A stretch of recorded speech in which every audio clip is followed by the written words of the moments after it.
is a bottom-to-top operation. Failure at any level leads to serious lapse in overall security. President Buhari launches the 2019 National Security Strategy document.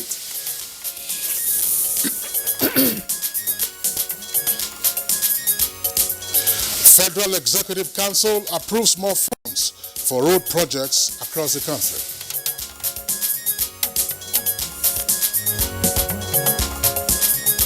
And Senate passes Public Procurement Act Amendment Bill 2019 at Wednesday's plenary.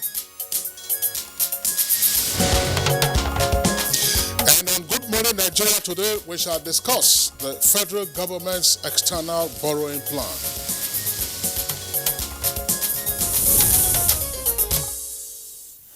All right, and of course, precisely maybe last week, President Muhammadu Buhari presented an external loan request of more than $29 billion to the National Assembly.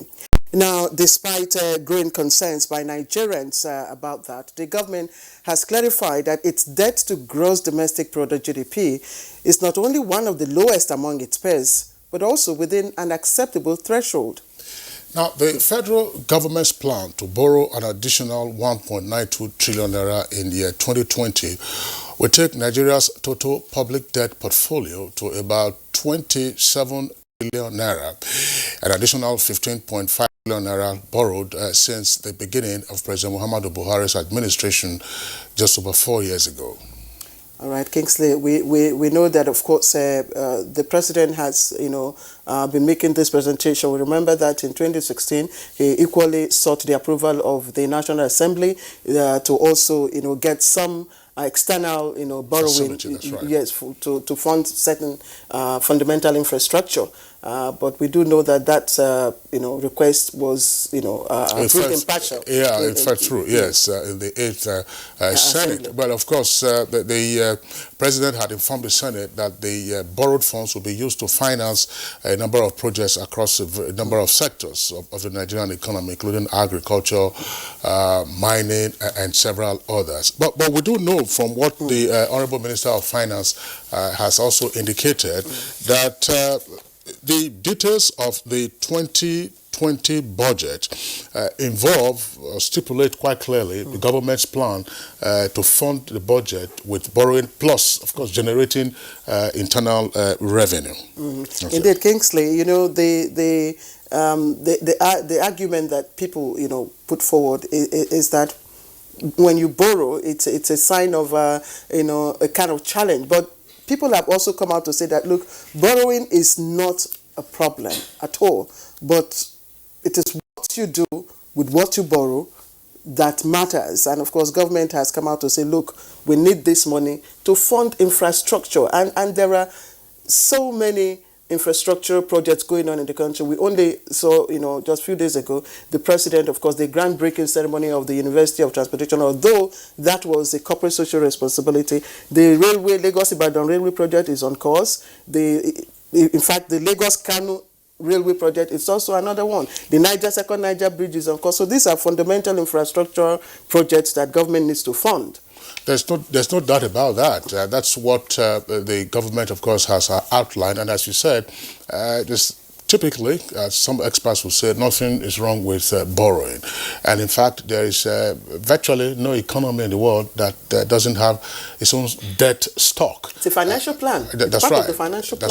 That's right. Now, the Debt Management Office, in an updated informational detail said on its website, said Nigeria's debt portfolio rose to about 25 trillion naira at the 30th of June this year. And so with the latest plan to borrow another 1.92 trillion, Nigeria's profile will have risen by over 128%. All right, Kingsley, and that's, of course, the prompt for our discussion today on Good Morning Nigeria. That's the recent presentation made to the National Assembly for an external borrowing to fund infrastructure. This is Good Morning Nigeria. I am Claire Delapo Abdulrazak. Thank you for joining us from wherever you're watching. It's Thursday's edition. And I'm Kingsley Osadolo. I joined my colleague Claire to also welcome you to the program. As usual, we'll have a supplementary segments. And this includes business, newspaper review, and others. In the meantime, let's join our colleague, Comfort Amodu, as she brings us the highlights of the morning news. Good morning, Comfort. Good morning, Kingsley and Claire, and here's the morning news. Now, a critical compendium charting the best way forward towards restoring security in Nigeria, the Buhari approach has been formally presented to the public. It is the 2019 National Security Strategy produced by the Office of the National Security Advisor. President Muhammadu Buhari, who performed the ceremony, said the document represents a thoughtful, strategic and practical expression of his administration's resolve to make Nigeria safe for all. I therefore call on all of you gathered here as heads of ministries, departments and agencies to see yourselves as stakeholders and partners in the wondrous task of securing our people and to demonstrate unity of purpose in implementing this strategy. The core philosophy of this national security strategy is human security. It addresses the current threats faced by the Nigerian nation as well as those threats that are anticipated to emerge in the near future. The Federal Executive Council has approved about 5 billion naira towards the completion and expansion of various road projects in parts of the country. The Minister of Works and Housing, Babatunde Fashola, made this known while briefing newsmen after the council meeting presided over by President Muhammadu Buhari. The approval was for the 18-kilometer section that completes the entire length of 26 kilometers of the road. All that was awarded in the previous administration was just 8 kilometers of 26. So what we've done now is to award the 18 kilometers and so that the full stretch of 26 kilometers is now under contract for the purpose of completion. And a new dawn beckons in the history of the Nigerian Armed Forces Remembrance Day celebration with the 2020 edition set to introduce innovations. Tribute to our troops is a one-day event billed to hold on 11th of January 2020 and is going to be in 3 phases. Phase 1 will be conducted by celebrities outside Abuja. Phase 2 involves hosting of fallen soldiers, widows, and children, while the third phase is a dusk-to-dawn, star-studded performance at the Moshood Abiola Stadium here in Abuja. Meanwhile, a strong anti-kidnapping and robbery squad of the Nigerian police forces combing the forest around Robochi community and its environs in Abuja following the spate of kidnapping in the community. FCT Commissioner of Police Bala Chiroma, who is coordinating the operation, advised the operatives to adhere strictly to rules of engagement. Sunday, then they now release us, telling us that we should bring money. If only we do not bring the money, they will kill us. Or that they will free me and then they will kill my brother. The other Fulani man, they broke his head. Is to prevent criminals from operating freely within the FCT, armed robbers, kidnappers, and what have you. We intend to checkmate them. Steering and technical committees on goal reference infrastructure and demographic data development have been inaugurated by Vice President Jemi Oshbajo. The committees are to oversee the project nationally and determine strategic and technical priorities. Long-term goals is to develop and promote examples of data use on health, education, agriculture, as well as water resources. Secondly, we are also looking at supporting planned national population and housing census activities. Geospatial data of the scope and depth that is envisaged by this project is obviously important for all of our development objectives and all of our development ambitions. But perhaps we may need to involve the governors, because obviously for most of the human capacity development issues and initiatives, the subnationals are the most crucial.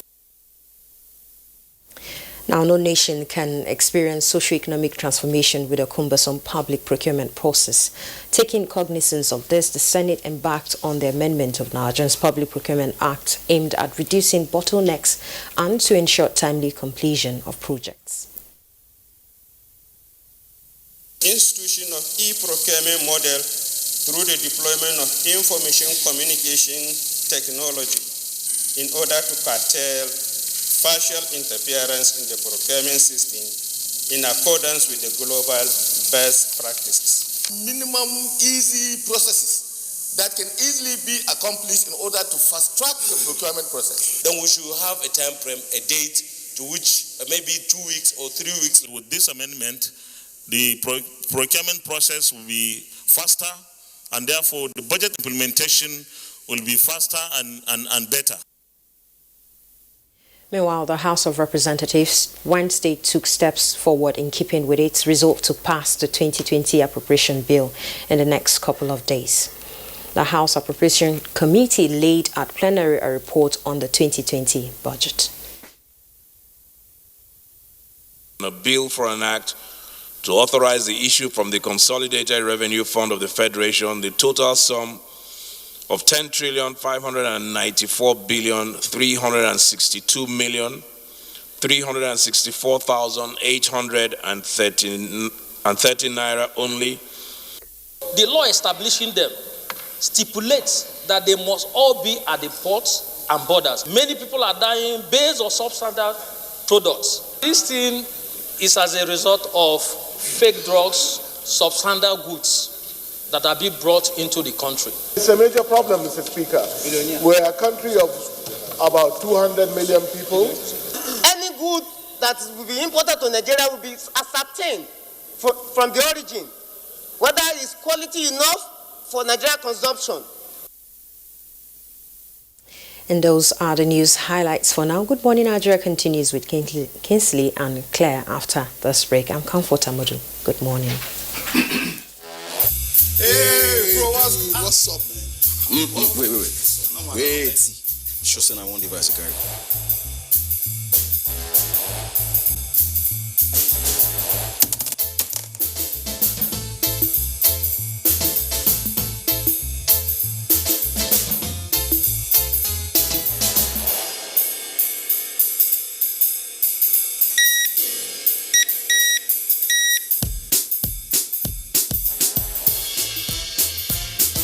Enjoy more data than before on Airtel Home Broadband. Get up to 160 gigabytes on routers with 25,000 naira and 55 gigabytes on Airtel MiFi's with 12,000 naira.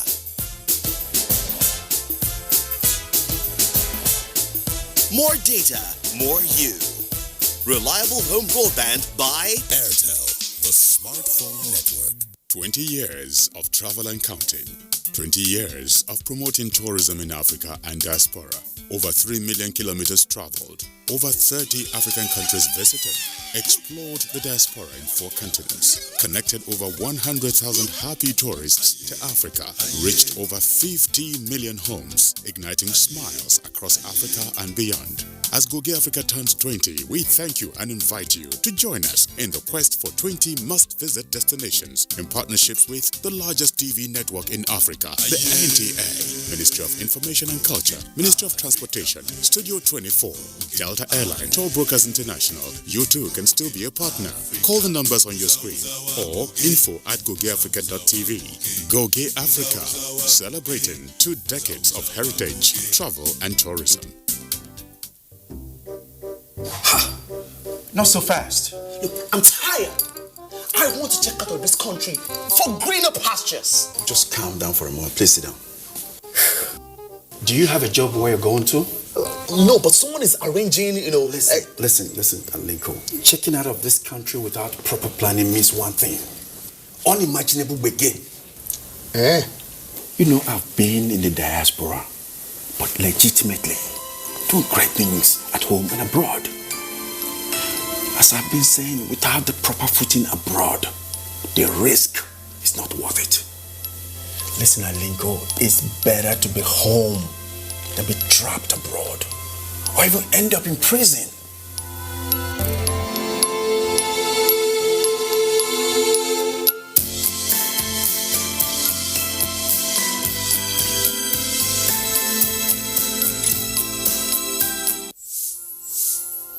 My name is Yemi Adetunji, the COO downstream of NNPC. Ever since the closure of the borders, we have seen a marked reduction, about 10%, in terms of the evacuation of what you call loadouts of PMS, which equates to about 6 million liters per day, essentially because of the border closure, because of certain aspects we've also done as NNPC, working with our sister organizations, sister agencies, Nigerian Customs, DPR, Federal Ministry of Petroleum Resources, and other agencies, and also what we call Operation White, which is an intervention we are put in place to trace and track a molecule of petroleum products as they arrive in country through the vessels, as they move through the depots, and as they are evacuated with trucks out of the depots.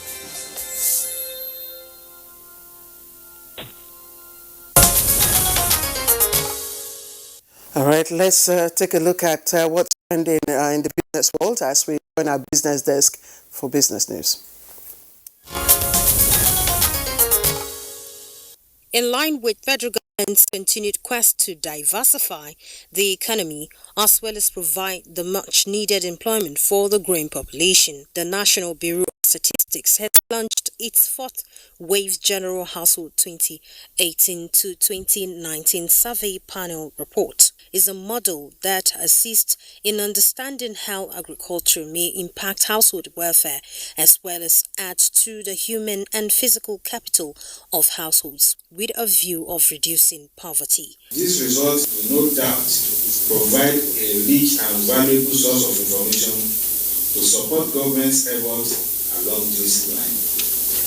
It will also help investors and operators within the agricultural sector with information that supports their work. What's unique about this one, it's interviewed the same households over time, 4 times now, over a period of 10 years. So actually that gives you a different lens and perspective on, okay, how have households, how have they fared over time? And that too is very important and can help government figure out how to help households get an upward trajectory out of poverty. Also, as major contributors to the nation's economy, the Nigerian Export Promotion Council is strategizing on ways to complement government's efforts of diversifying the economy via partnership. The Nigerian Export Promotion Council emphasized that the partnership it enjoys from international organizations and developed countries, especially UK, can increase the trade volume from $3.7 billion to $4.5 billion. To achieve this requires implementation of programs that improve trade competitiveness and ease of doing business between the two countries. There is therefore a strong opportunity for Nigeria to diversify its export base to the UK. The Nigerian Promotion Council are taking cognizance of this inherent potential, is aligning and directing its programs and activities. And just 3 months into the border closure, local sugar industries are set to be breaking even. The Executive Secretary of the National Sugar Development Council, Lateef Busari, says the sugar sector has been a major beneficiary of the border closure by the federal government. We got to a point where Nigerians are smuggling in, foreign sugar and putting it in local brands bag. A lot of our operators couldn't push out especially the refinery operators who are producing all the sugar, the refined sugar that we consume currently, couldn't push out, their products, principally because a lot of the markets have been taken over by smuggled sugar through borders. The 10-year National Sugar Master Plan, among other objectives, seeks to raise the bar of local production from between 1.5 million to 1.7 million metric tons annually. And next is the closing figures of trade on the floor of the Nigerian Stock Exchange.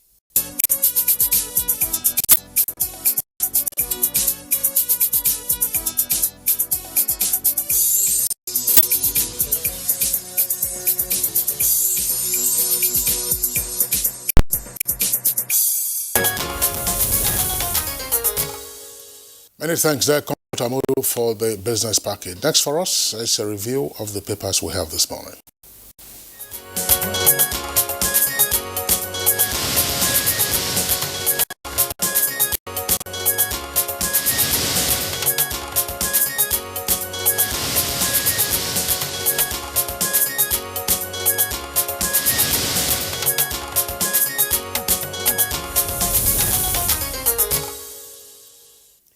This is Good Morning Nigeria, and Bayo Atoyebe is right here with us. Bayo? Yes. Good morning. To see, did I catch on our way? Yes.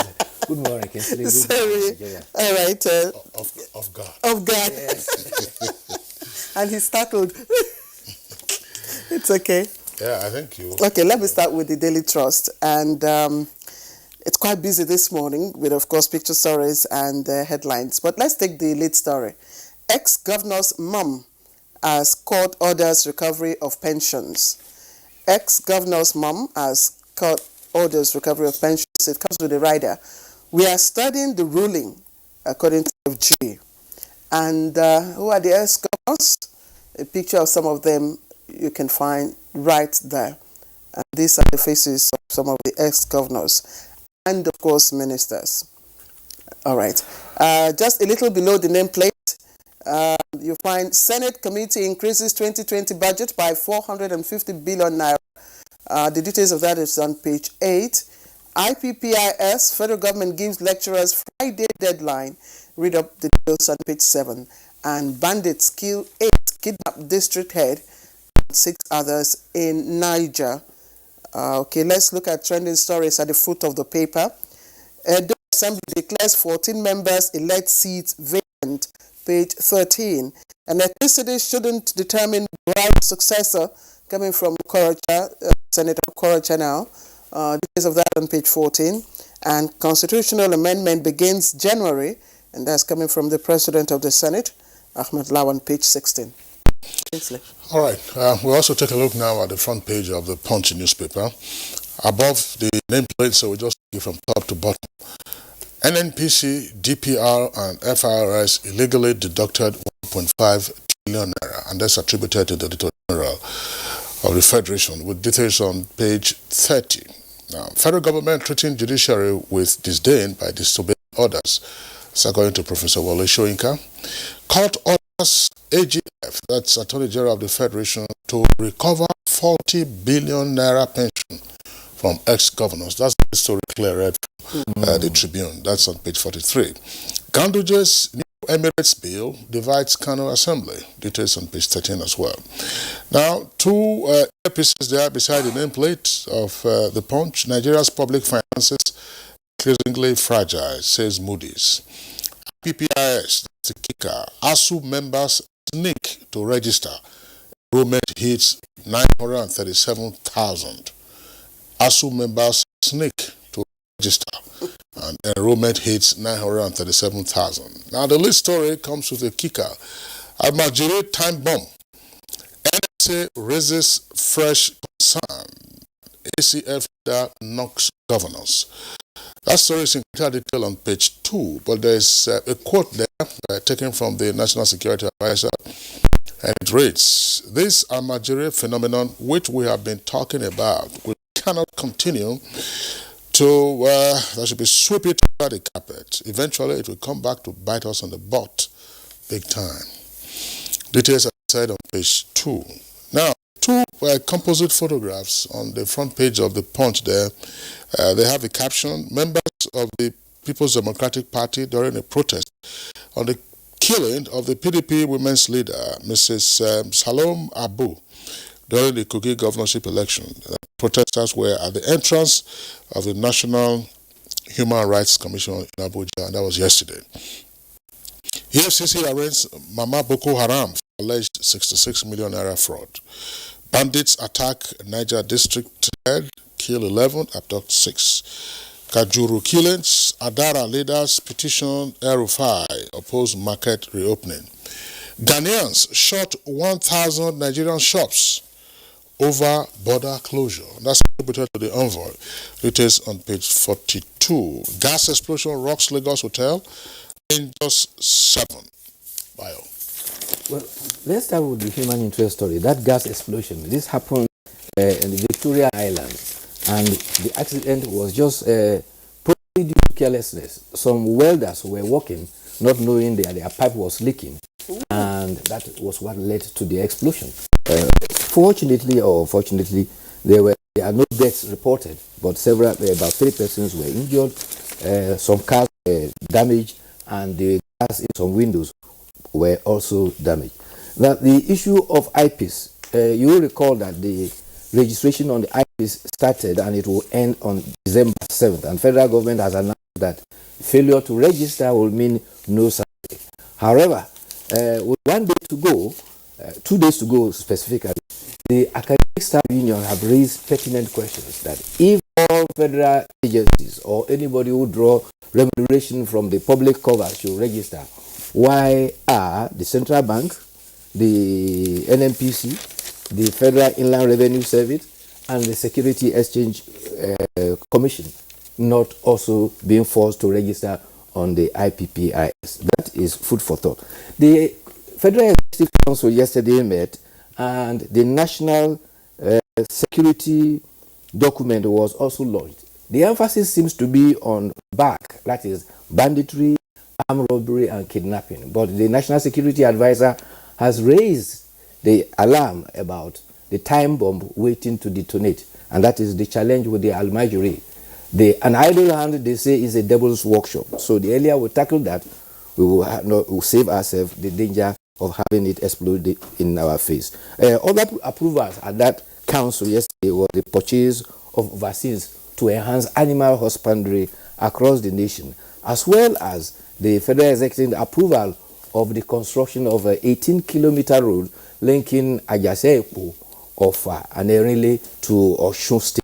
Their contract was awarded several years ago, but only 8 kilometers was constructed. That is 8 kilometers from the Ajasepo end. And therefore, this award is for the 18 kilometers that will end in Erinle. It may be recalled that that road has been left abandoned for a long time. It was last worked on during the First Republic. In fact, during the era of David Jemibewan as governor of Western Nigeria, attention was drawn to the road, and he said, why do you want me to repair a road that has the least record of accidents in Nigeria?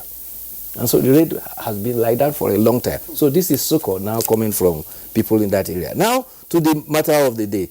Pension, governor's pension. The Federal High Court in Lagos. Bayo, I'm sorry, just before you get into the federal pension, you were talking about IPPIS and the question that has arisen as to why CBN, NNPC, and FRS are not on the platform yet. That's the question raised by ASU. That's the question raised by ASU. Now, Olufeyitin Olusegun, who is the director of IPPIS, he was our guest on Good Morning Nigeria last week. Now, he's quoted here in the Punch newspaper at page 2, as explaining as follows, and I just take part of it so that is clear to, it says, the government knows that all agencies cannot be brought on the drawing board, that's to say on the platform, at the same time. But for those who draw their salaries and personnel costs from the Consolidated Revenue Fund of the federal government, they must come on the platform. Now, for the CBN, FRS, and NNPC, they are revenue agencies and they live on cost of collection. They are revenue agencies and they don't draw from the Consolidated Revenue Fund. So it is left to the government on what to do next, but it's a journey that has just started. So questions asked, answers given.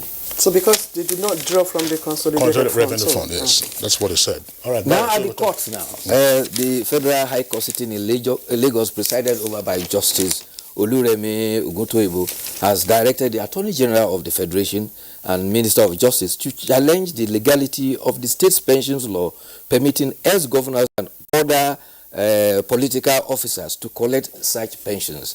The ruling was sequel to an application for an order of mandamus, order of compulsion by SERAP to cause that such action be taken.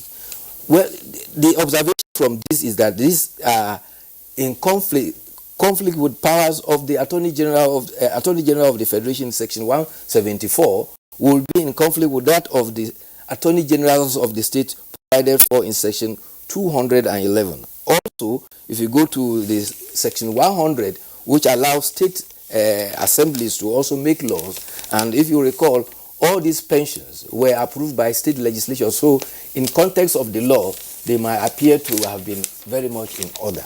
But if we are to go by financial regulation, public officers are not as allowed to make double drawals for perquisite or remuneration onto public coffers. Therefore, the best example you can have is that Major General Buhari is a retired Major General. While he was a retired Major General, he had the option of taking the perquisite as a retired Major General or as a former head of state. Now that he has been elected president from May 29, when he's drawing salary as president, he cannot take, and he is not taking, the salary of a retired Major General. Therefore, it is sad that we have state governors who are doing that. However, indications are that some former governors, including Dr. Chris Babatunde Fashola, have indicated that they have never taken such monies. The question now arises, what becomes of the situation now when there is a law backing the action they took, and there is a directive that should be looked into?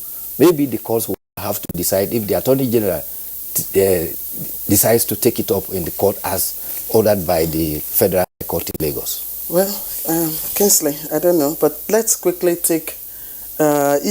Kingsley? No, we're not taking the editorial just yet. I mean, this is, as Bayelsa, this is a major issue.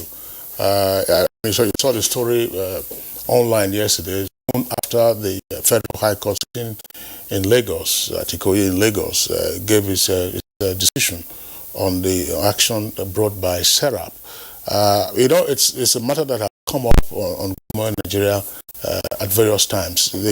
Quite aside from the humongous amounts that have been approved, almost, you know, unconscionably by a number of state houses of assembly to former governors and deputies and so on and so forth, after they have served 8 years in office, in contrast distinction to persons who work in the public service and retire after 35 years.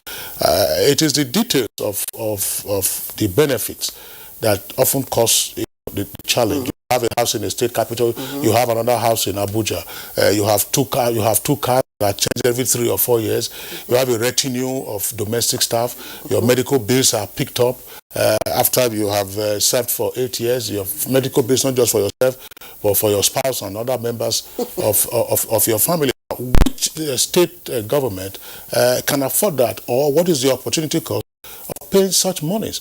Now, the decision by the Federal High Court is significant on 2 grounds.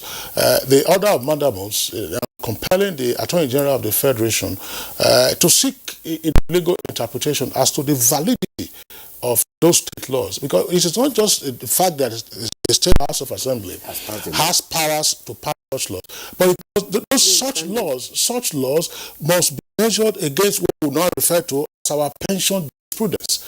In other words, what amount of pension can a State House of Assembly grant, and to whom? I think that those are the core issues that we are seeing here. Plus the fact that, okay, you have seen it in the past, that persons who have retired from service, a person who has contributed to his own pension from the benefits of his pension when he's on retirement, and he now gets what we refer to as a second job, say a political appointment. And that one. But if you're a state governor, deputy governor, you don't have contributory pension, you don't contribute to any pension. This is just, as Nigerians would say, it's a woof. It's a woof, you know, that comes. Let's quickly, we don't have much time, Bayo. This is very important. By way of statistics, as at the last count, 22 states have such laws. And some of the perquisites, if might interest you, including, for instance, let's go by this for example, 10 million naira monthly allowance, pension gratuity, and also 2 vehicles, 2 persons, 2 personal drivers, 2 vehicles, a house in Zamfara, a 4-bedroom flat, and also medical treatment for the governor, his family, if possible, abroad. And some states have more than one periodic vacation abroad. That law has been struck down. Let's look at the editorial quickly, Bayo. We have the editorial, and of course we know that it's on Sex Offenders Register, which has been generating quite interesting conversation. But it has also drawn the attention of the Daily Sun, and the Daily Sun's concern is that to succeed in this war, it's the act which was which came up